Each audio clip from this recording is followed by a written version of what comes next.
हाँ, now students, there are quantities which we can measure physically. Those are known as physical quantity. Physically means that directly or indirectly we can measure the quantities in terms of which laws of physics are defined. ठीक है, मतलब laws of physics में जो laws defined हैं या कोई भी term defined है तो हमने उनकी यूनिट्स दे रखी है उन क्वांटिटीज की, तो उन सब को हम बोलते हैं फिजिकल क्वांटिटीज. ठीक है, दैट कैन बी मेजर. जैसे कि अब आप देख लो, वेट है उसको हम मेजर कर सकते हैं, डिस्टेंस है उसको मेजर कर सकते हैं, वेट है उसको मेजर कर सकते हैं, और हम क्या बोलें, किसी भी सब्सटेंस का हम ये मेजर कर सकते हैं कि उसमें कितने मोल्स हैं. ठीक है, तो ये सब जो क्वांटिटीज, टेम्परेचर है उसको हम मेजर कर सकते हैं. तो ये सारी क्वांटिटीज किस में आती हैं? आपकी फिजिकल क्वांटिटीज में आती हैं. कौन सी? जैसे आपका टेम्परेचर हो गया, वेट हो गया आपका, और क्या बोला हमने, डिस्टेंस हो गया.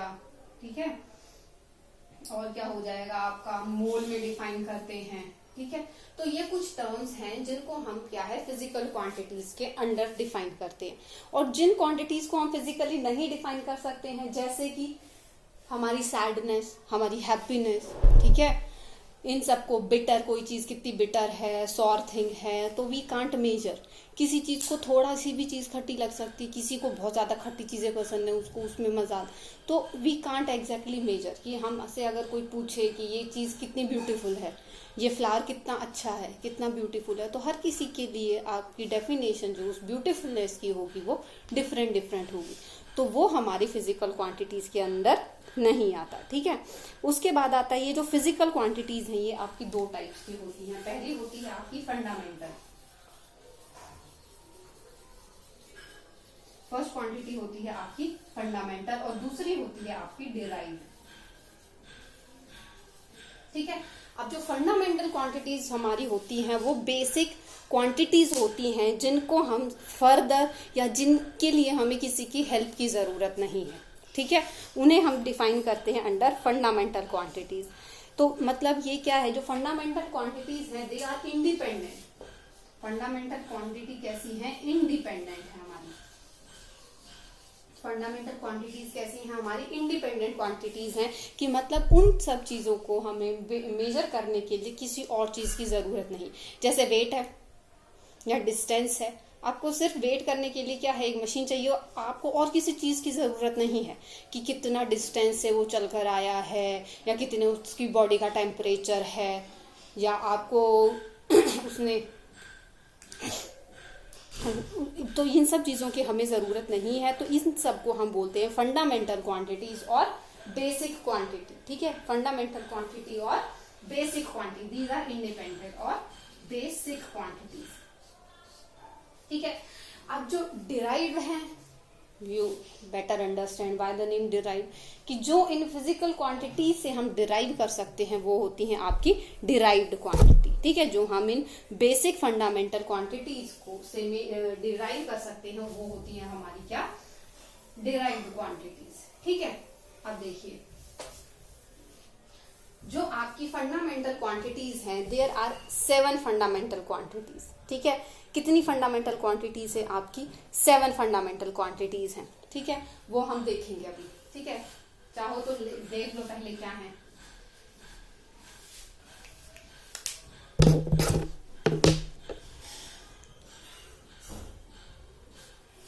फंडामेंटल क्वांटिटीज एक तो हो गया आपका डिस्टेंस या लेंथ हम बोल सकते हैं.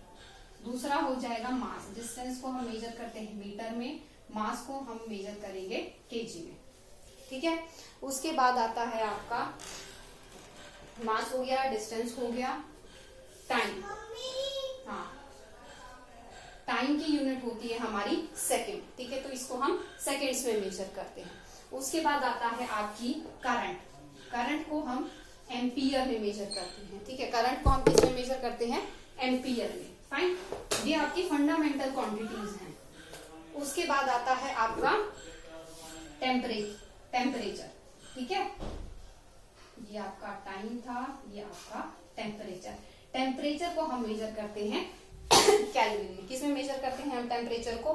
केल्विन में. उसके बाद आती है आपकी लाइट इंटेंसिटी. ठीक है, इंटेंसिटी ऑफ लाइट, जिसको हम मेजर करते हैं कैंडेला में. ठीक है, किसमें मेजर करते हैं हम? इंटेंसिटी ऑफ लाइट को कैंडेला में मेजर करते हैं। उसके बाद आता है आपका मोल, ठीक है, जिसको हम मोल को हम सिंपल MOL से ही, जो आपने केमिस्ट्री में पढ़ा होगा, MOL से ही रिप्रेजेंट करते हैं। तो 3 तो these are the 7 fundamental quantities और बेसिक क्वांटिटीज। फाइन। अब देखिए, अब ये जो बेसिक क्वांटिटीज हैं या फंडामेंटल क्वांटिटीज है, इनकी हेल्प से हम क्या करते हैं? इनको डिराइव करते हैं, जो डिराइव्ड यूनिट होती है आपकी, या डिराइव्ड क्वांटिटीज होती हैं। फाइन। अब देखो, सबसे पहली बात आती है कि आपके पास ये देखो डिराइव्ड। अब जैसे डिराइव्ड यूनिट है, डिराइव्ड यूनिट हम क्या क्वांटिटी हम बोल सकते हैं? स्पीड हमारी डिराइव्ड यूनिट बोल सकते हैं, सॉरी क्वांटिटी। स्पीड क्या होता है? Distance travel upon time taken. तो डिस्टेंस अपॉन टाइम। हमने क्या किया है? हमने इस 2 क्वांटिटीज को यूज किया है फॉर मेजरिंग स्पीड, तो इसलिए हम स्पीड को बोल सकते हैं डिराइव्ड यूनिट। अब स्पीड के लिए हमें डिस्टेंस भी चाहिए, हमें टाइम भी चाहिए, 2 यूनिट्स की हमें हेल्प चाहिए, 2 क्वांटिटीज की हमें हेल्प चाहिए, ठीक है। तो ये हमारी बेसिक क्वांटिटीज जो होती हैं उनसे हम, या फंडामेंटल क्वांटिटीज होती है, उनकी हेल्प से हम डिराइव्ड क्वांटिटीज को कैलकुलेट करते हैं या उनको फाइंड आउट करते हैं, ठीक है। अब देखिए, आपके पास जैसे ये सिस्टम है आपके पास, ठीक है, आपके पास सिस्टम है, ठीक है। अब जो सिस्टम किस चीज के, अब जैसे ये देखो क्वांटिटी है, हम इसको मेजर कर रहे हैं मीटर में, केजी में, सेकंड में, एम्पियर में, केल्विन में, कैंडेला में, मोल में। तो ये क्या है? यूनिट्स हैं, ठीक है। तो इनिशियली हमारे पास 3 सिस्टम ऑफ यूनिट्स थे, ठीक है। हमारे पास क्या थे? There were 3 system of unit, ठीक है। वो हमारे सिस्टम ऑफ यूनिट, अब जैसे हम बोलते हैं कि हमें किसी भी, आप पढ़ते आ रहे हैं कि हमारे पास SI यूनिट है, ठीक है। क्या है हमारे पास? किसी भी चीज की SI यूनिट है। तो वो SI यूनिट कैसे आई, कहाँ से आई, क्यों आई, क्या जरूरत पड़ी हमें SI यूनिट की, ठीक है। तो वो आप हमेशा पढ़ते हैं कि what is the SI unit of current, what is the SI unit of potential difference. तो ये सब आपने 10th में पढ़ा है। तो अब देखिए, क्या आपके पास है? हमारे पास सिस्टम थी, ठीक है, सिस्टम ऑफ यूनिट, ठीक है। अब सिस्टम ऑफ यूनिट कौन कौन से थे? There were 3 system of unit. कितने थे system? There were 3 system of unit, ठीक है। तो वो हमारे सिस्टम ऑफ यूनिट थे क्या? FPS क्या? फुट, पाउंड या पोंड, या जो वेट का हम बोलते हैं, पाउंड या पोंड हम बोलते हैं ना इसको। और थर्ड है आपका टाइम के लिए सेकंड, ठीक है। ये हमारा डिस्टेंस या लेंथ के लिए, ये हमारा वेट के लिए, और ये हमारा टाइम के लिए, ठीक है। तो फर्स्ट सिस्टम था हमारा FPS सिस्टम, ठीक है। उसके बाद हमारा, ये हमारे 3 सिस्टम थे। दूसरा था CGS सिस्टम। CGS में क्या था आपका? सेंटीमीटर, ग्राम और सेकंड। सेकंड सिस्टम ये था CGS सिस्टम। थर्ड सिस्टम था हमारा MKS सिस्टम। क्या था हमारा? MKS system. M for metre, K for kg and S for second. तो इनिशियली हमारे पास ये 3 सिस्टम्स थे जो हम मतलब जिससे हम यूनिट को डिफाइन करते थे, जिनको हम बोलते हैं बेसिक सिस्टम ऑफ यूनिट, ठीक है। अब देखिए इसमें क्या था, ये हमारे पास अलग अलग कंट्रीज के अलग अलग बेसिक यही थे, ठीक है।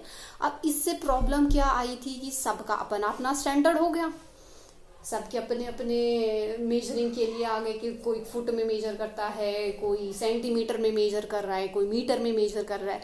तो जब एक दूसरे से कन्वर्सेशन हुई, तो कन्वर्सेशन के दौरान जैसे माना गया कि सपोज किसी ने कोई बिल्डिंग है, तो उसने उसको बोला कि कितनी ऊंची बिल्डिंग है, उसने बोला कि हमारी कंट्री में सबसे ऊंची बिल्डिंग है।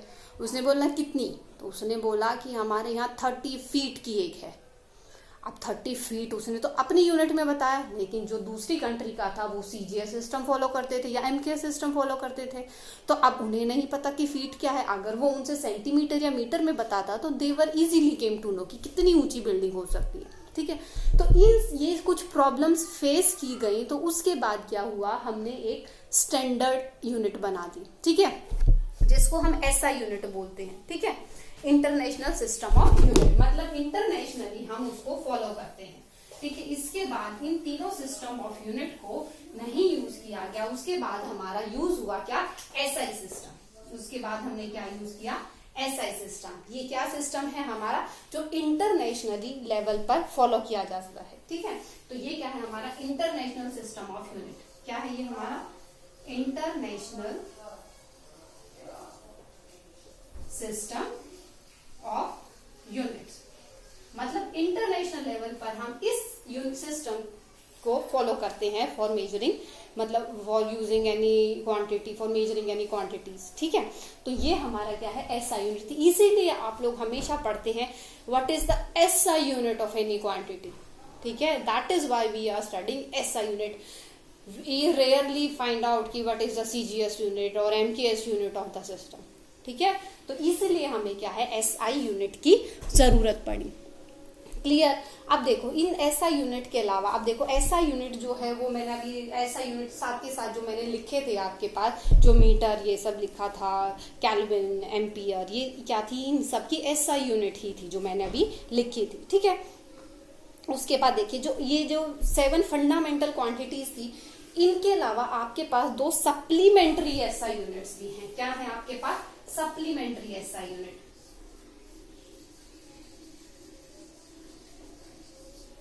Supplementary SI units. ठीक है, वो जो भी हमने पढ़ी थी फंडामेंटल क्वांटिटीज के साथ उनकी यूनिट, वो उनकी एसआई यूनिट ही थी। उसके बाद जो सप्लीमेंट्री एसआई यूनिट है, ये मतलब क्या है, आपकी मेजरमेंट ऑफ एंगल्स के लिए यूज की जाती है। ठीक है, मेजरमेंट ऑफ एंगल्स के लिए हम एसआई यूनिट, जो ये सप्लीमेंट्री एसआई यूनिट है, ये यूज की जाती है। तो पहली सप्लीमेंट्री, ये क्या है, 2 आपकी सप्लीमेंट्री क्वांटिटीज हैं जो हम यूज करते हैं। तो पहली क्या है आपकी, रेडियन। ठीक है, सेकेंड रेडियन, आई होप सबको पता है कि क्या होता है, पता है ना, अभी एक्सप्लेन करेंगे बट आई होप कि सबको पता है। सेकेंड है आपकी स्टेरेडियन।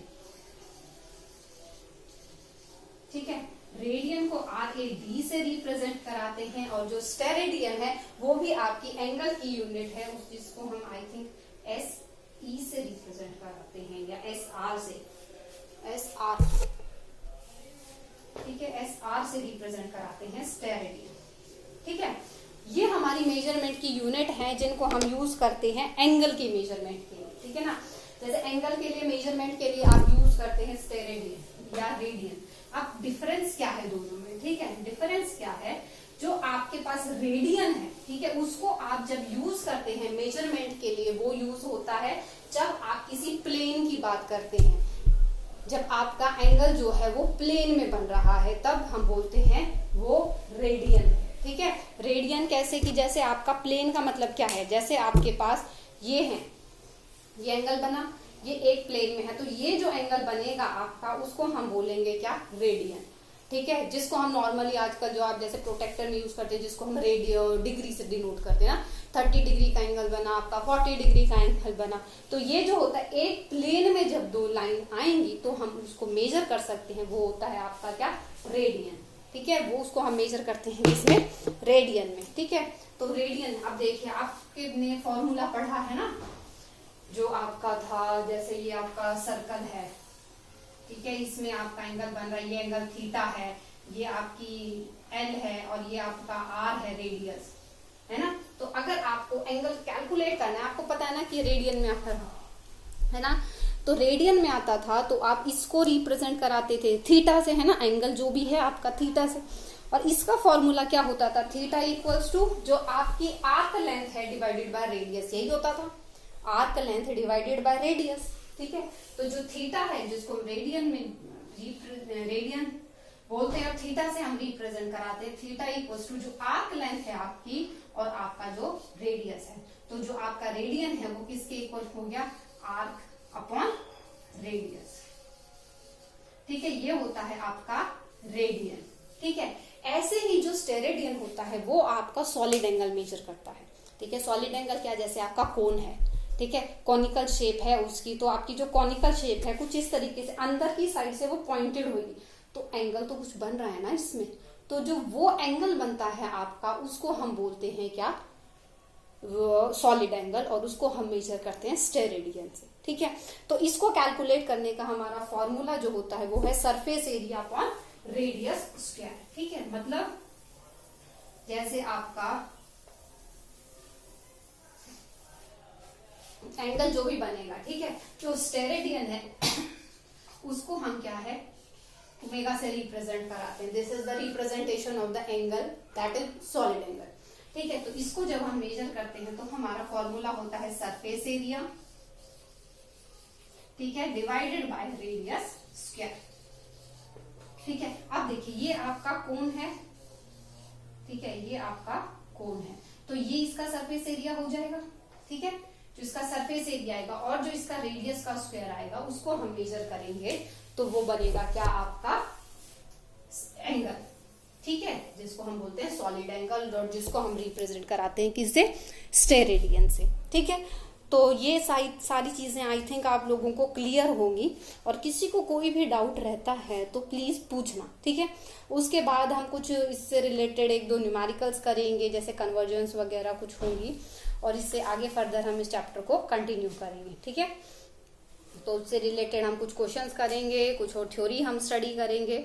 उसके बाद हमारे पास जो स्टार्ट होगा, ये तो हमारा यूनिट्स चल रहा है, उसके बाद आएगा हमारी डायमेंशंस, ठीक है।